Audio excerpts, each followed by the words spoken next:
नमस्ते साथियों। आज हम बात करेंगे ओम का सही उच्चारण कैसे किया जाए।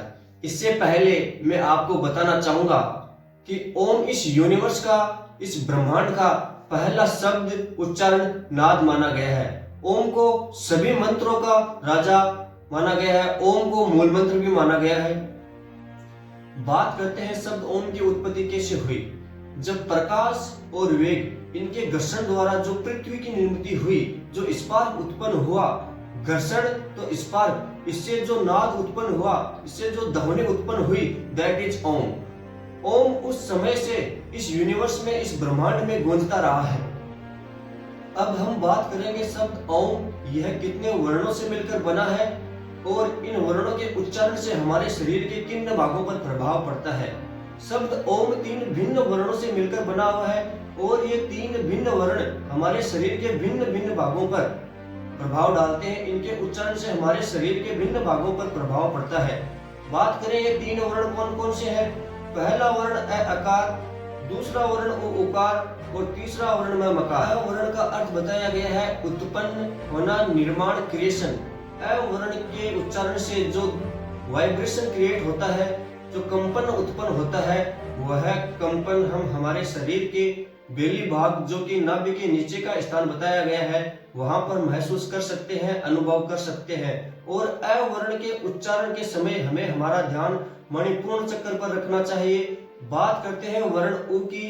उ वर्ण का अर्थ बताया गया है उठना, यानी विकास, प्रोग्रेस। उ वर्ण के उच्चारण के समय जो कंपन उत्पन्न होता है, जो वाइब्रेशन क्रिएट होता है, उसको हमारे शरीर के मध्य भाग में, हृदय के मूल में महसूस कर सकते हैं। और उ वर्ण के उच्चारण के समय हमें हमारा ध्यान अनाहत चक्र पर रखना चाहिए। बात करते हैं आखिरी वर्ण म की। म वर्ण का अर्थ बताया गया है मौन होना, ब्रह्मलीन होना। म वर्ण के उच्चारण से जो कंपन उत्पन्न होता है, जो वाइब्रेशन क्रिएट होता है, उसको हमें हमारे गले से ऊपर दोनों आंखों की बोहों के बीच में महसूस कर सकते हैं। और म वर्ण के उच्चारण के समय हमें हमारा ध्यान अपने दोनों आंखों की बोहों के बीच में आज्ञा चक्र पर रखना चाहिए। अब हम तीनों वर्णों का अलग अलग अभ्यास करेंगे, बाद में पूर्ण शब्द ओम का अभ्यास करेंगे। परंतु मैं आपको अभ्यास से पहले बताना चाहता हूँ कि अभ्यास ध्यान के किसी भी एक आसन में बैठकर किया जा सकता है, चाहे वो पद्मासन हो, सुखासन हो, सीधासन हो। अभ्यास करते समय हमेशा कमर गर्दन सीधी रखें और दोनों कंधों को सीधा रखें। ओम का उच्चारण हमेशा श्वास को बाहर की ओर छोड़ते हुए करना चाहिए। आइए अब हम अभ्यास की ओर चलते हैं। दोनों हाथ चिन्ह मुद्रा में, कमर गर्दन सीधी।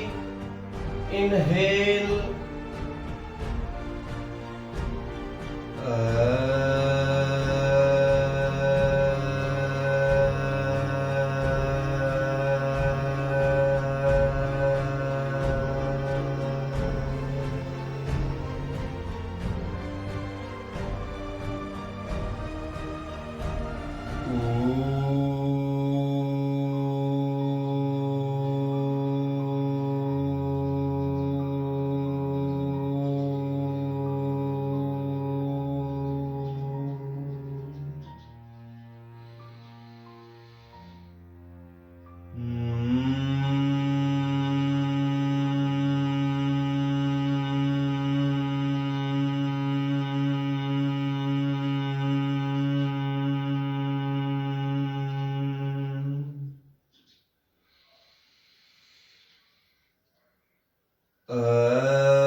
बहुत से साधकों का एक सामान्य सा प्रश्न होता है कि इन तीनों वर्णों का उच्चारण कितने कितने समय तक किया जाए।